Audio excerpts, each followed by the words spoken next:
you about my art studio and about my wood shop, and we talked about this project that I was going to work on, which is building of this bass guitar. So let's continue here with this episode, and today we will talk about some specifics around the bass guitar and do a little bit of work on this bass guitar. So let me jump in. Here is the drawing. Not sure how well you can see this. Try and give you a little bit more focus on it here. But here's the drawing that I came up with.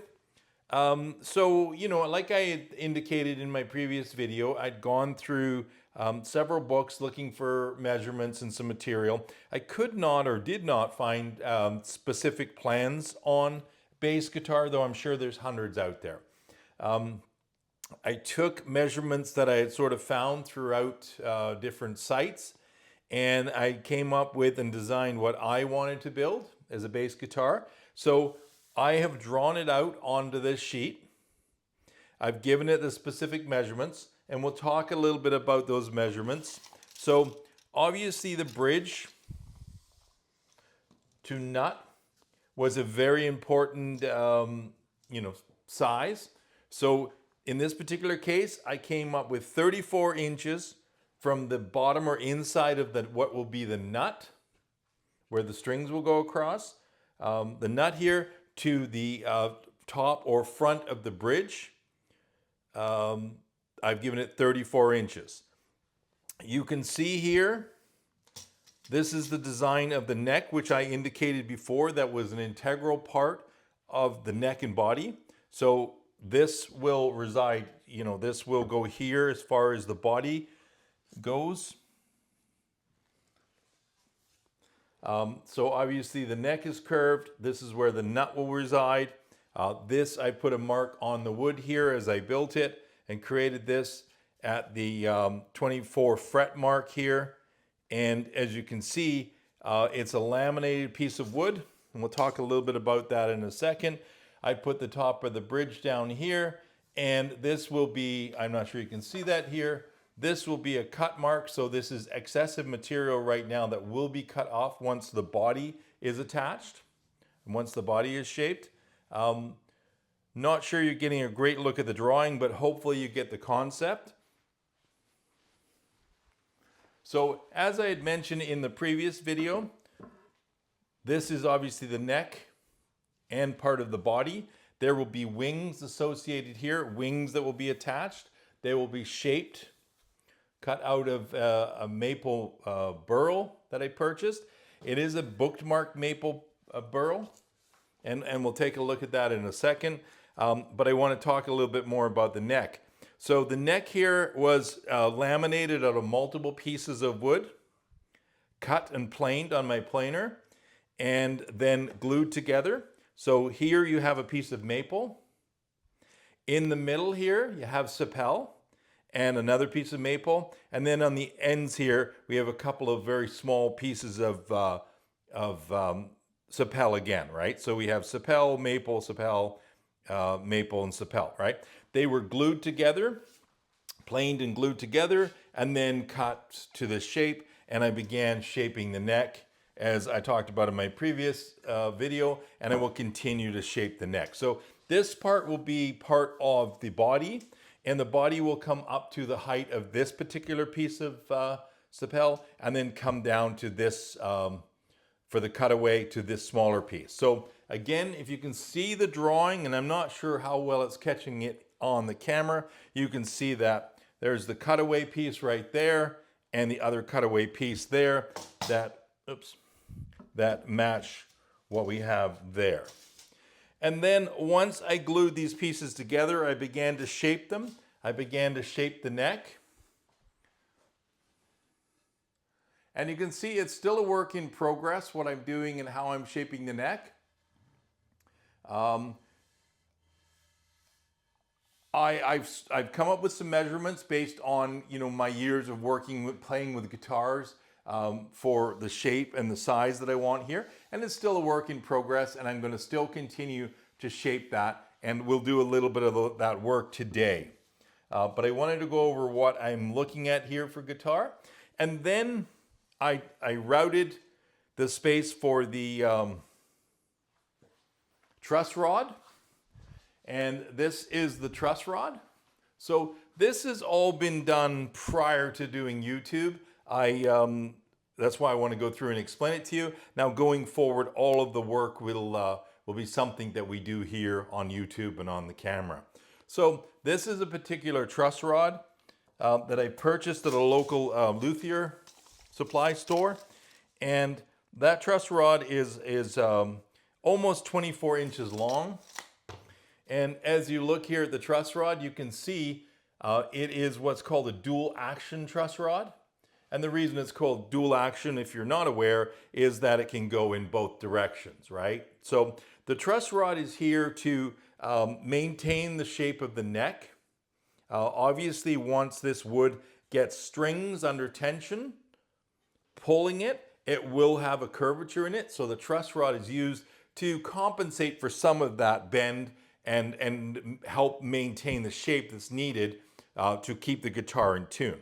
So the truss rod has two ends, obviously. And on this particular end, I don't know if you can see it there, it has a Allen key fitting. So an Allen key can go in there to make adjustments on the truss rod. So the truss rod will sit in this groove, like I said. It will be below the grade, and it will allow it to be adjusted when it's needed. There's still a little bit of work to get the truss rod down before the fingerboard goes in. It's slightly high right now up the neck end, so I'll be doing a little bit more machining down here to get it to fit better. We do want the truss rod to be below the surface, obviously, so it doesn't impede when the fingerboard gets attached here. And as I talked about in the previous video, the fingerboard will be made of rosewood. So here is a blank piece of rosewood that, again, from a luthier supply. It has no shape to it right now. This will obviously have to be shaped and have a radius put on here. Probably 7¼ inch radius is what is what I'm going to do. But this gives you a sense of once the truss rod is in there, this fingerboard will be shaped, fretted, and by that, obviously, it will have frets at the dimensions that are required to keep the guitar, playing the proper notes. And those are very specific, and we'll talk about that as the weeks go on. But you can see here, this will go on here. This will be shaped to fit onto this particular guitar. On the top of the headstock here, let me go ahead and remove the truss rod here. At the very top here, let's see if I can get you on camera. At the very top here, this particular headstock will have a piece of ebony on it. So the ebony will go on here. There will be a hole cut in here in the ebony. I will put a hole through here to give access to the Allen key of the truss rod. This will be shaped and attached to the top and front of the headstock. And then what we will be looking at is these two will be blended to each other, so with the nut in between them. Okay, so that'll give you a sense of what we're doing here. So if you watch my video and you have any questions, please fire them out to me. I would love to talk about any specifics around this, maybe your thoughts on what's going on here. Like I indicated in my previous video, I do not have a great deal of experience building guitars, but in this particular case, this is a bass. So this will be a 4-string bass, and we'll talk a little bit more about how the body's going to attach here. It will be a 4-string bass as opposed to a 5-string bass. I just wanted to talk a little bit about the lamination of these two materials. So this is a bit of a cutoff of these particular materials. So again, maple, Sapel, maple, glued together with a couple of pieces of Sapel on the outer edge. The Sapel, here's an example. The Sapel came out of this piece of lumber. Beautiful wood. It's going to finish up beautiful. You know, those pieces are cut out of there. So that's that centerpiece was cut out of there. And then obviously the edges we talk about here were also cut out of here. I do not believe I have a piece of the maple in the shop here that these were cut out of. I may have used it all up. I may have a piece, and if I do, I will certainly show it to you guys. Now let's move on to talk a little bit about the wing. This piece of maple burl, there's in fact 2 pieces of maple burl here that I purchased from a Luther supply shop to cut the body of the base. So these will form the wings that we talked about. So the wings will attach here on one side and here on the other side, be glued to the neck, body, be integrated into one piece. That's a traditional way, sometimes it's a traditional way from what I understand of building bases. Not necessarily guitars, though an electric guitar could be built this way, because it's an electric bass, that's something that's possible. So this piece of maple burl is what they call bookmarked or bookended. Basically refers to, my understanding is a solid piece of wood that has been cut to create a continuation of the pattern in the wood. So if we were to slice that in half, we would have this bookended look here. And I'm not sure the camera's gonna pick it up real well, but the pattern here continues. So the pattern that's here continues along here. And if you look at it from overhead, you can clearly see that it is a matching pattern. So just to make sure we're clear, I will take the pattern similar to what I've got in the drawing. It may have some slight alterations, but this pattern, this shape here of the bass guitar will be cut out of this particular piece, and then the other side will be cut out of that particular piece, and then they will be glued on the sides here, right? So obviously they are not cut or shaped yet, but you can kind of get a sense of what I'm doing here, where that will be connected something along those lines and have the pattern cut here. And then on the other side, the same kind of scenario. Let's watch that there. Oh, that might be a bit tight to get that in there. Let's have a little move here. And something along those lines, you know, and then obviously it will have to be shaped, cut on my bandsaw to form those shapes. When I cut those, I won't go cutting the exact pattern that is in the drawing right now. I will leave a couple of flat spots to allow me to have some clamping space here so that I can clamp them, you know, without having it slip off, without having the clamp slip off. You obviously want to make sure it's, you know, a solid join. So I hope you can see that that will be the shape. And so that's what we will do in the upcoming weeks. We'll cut that particular piece and this piece to create the body, and we will glue them on to the neck. Before we do that, I need to continue shaping the neck. So that's what we're doing today. I'm gonna put it in my vise. I'm gonna set up the camera, and I may do a voiceover afterwards, but I'm going to just do that quietly and let you watch me if you like. And again, guys, thanks for following me. Thanks for subscribing. If this is something you're interested in, I'm really glad to have you here. So thank you, guys. Give me your comments. Let me know what you think. I'm sure there's a lot of you out there with a lot more experience in this area than me. Let me know your thoughts. I like to hear what others have to say. Like I indicated in my first video, this is you know, a challenging project for me, but I have decided to you know, build guitars, electric guitars and acoustic guitars, and in this case a bass.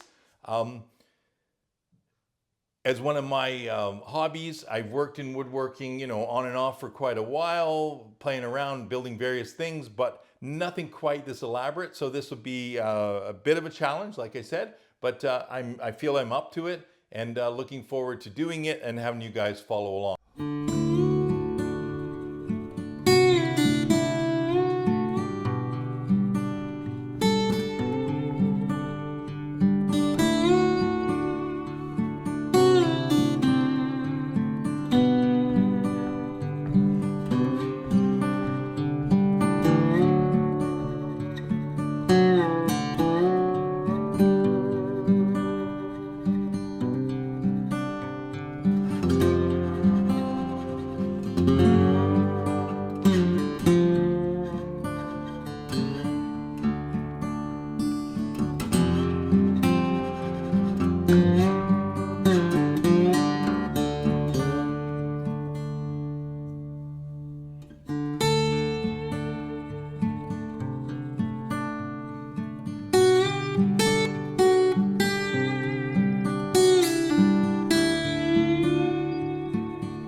that's a little slow, takes a while, and I keep coming back to, right? So I really am treating this as a feel for, get a feel for how it feels to you.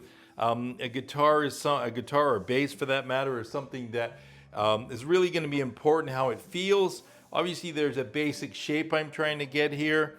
But with that in mind, I'm taking my time, sanding it down, getting it where it needs to be. Obviously the headstock that you saw me working on there, the intention there is to get that flat to accommodate the piece of ebony that will go there.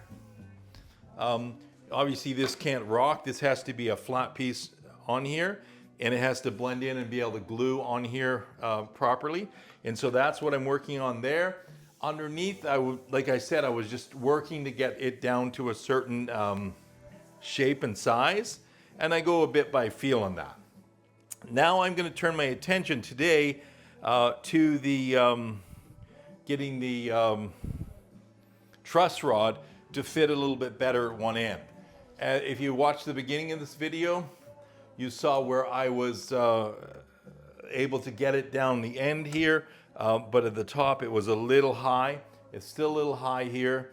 If we look, the truss rod is going to sit more something like that. Yeah, something like that there. And if you look here, you can see, I don't know if you can see that, but the truss rod is at the level or slightly below the top of the guitar neck. Here, same thing, but if I rub here, you can probably hear that I'm rubbing it against the metal of the guitar. So I'm going to work a little bit on getting this to set a little bit flatter, and we'll do that. The routing has been done, so the way I would prefer to do that is to work with a chisel and remove a little bit at a time. So I'm going to go and get a very small chisel here.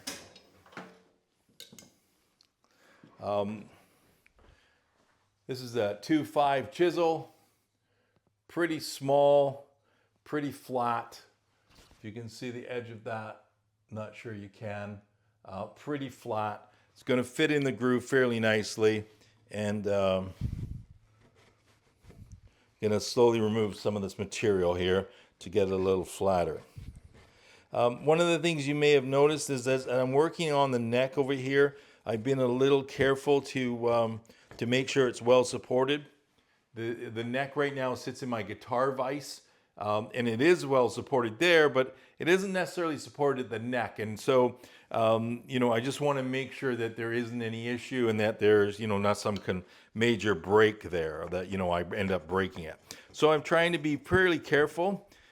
So I'm going to take my time here, as I did with the sanding, and go, pretty slowly as I work to try to remove some material without jeopardizing the neck in any way. So I will continue working on that, and when I get back to next week's video, or the next video, hopefully I've got that done and a little bit more sanding done. I wanted to give you guys a sense of what it is that we're doing here to get this guitar or bass. I keep calling it a guitar, but inevitably it is a guitar, a bass guitar, right? So 4 strings instead of 6 strings, right? So I will keep working on this, and please watch for the next installment. I will continue doing this, and I'll get back to you guys with the next video. Once again, guys, thanks for joining me here. Appreciate it. And if this is the kind of thing you're into, drop me a comment. I want to know what you like about this video, or what you don't like about this video, what you'd like to see a little bit more of. As I indicated in my trailer, I'm getting ready for my retirement, and my retirement will consist a lot of painting and working in the wood shop here on guitars. And I'm hoping that's something that interests others. And if it does, please subscribe. And like I said, leave me your comments. If you like this episode, give me a thumbs up. Let me know. Thanks, guys. Until next time, have a good one.